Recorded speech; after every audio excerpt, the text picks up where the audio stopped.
Hey, Charles here with Rock Ready ATV. I just wanted to show you that with these trailing arms and the shock being closer to the belt cover, that you can actually still service the belt if you break a belt on the trail.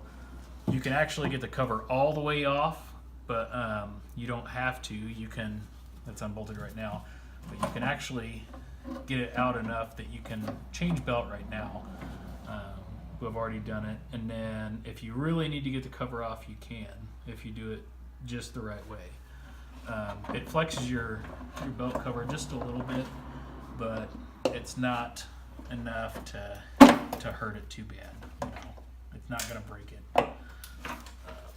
Basically, you got to pull it over to clear your primary and slide it up this way, and then pop it around this tube. And whenever you do that, then it'll actually end up coming out.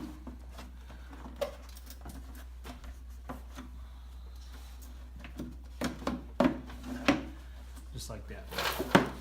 Got it off. So you can still get the cover all the way off to service it on the trail. You don't have to undo the shock to do the belt.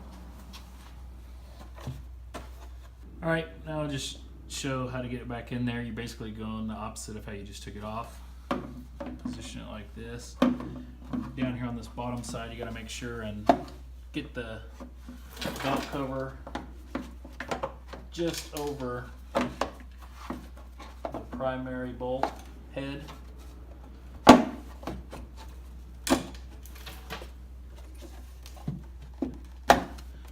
Should be somewhere in there.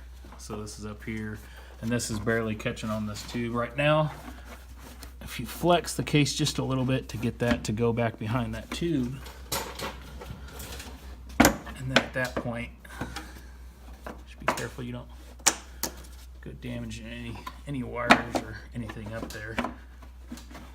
Just kind of work it down on there. You can see it'll go right back on.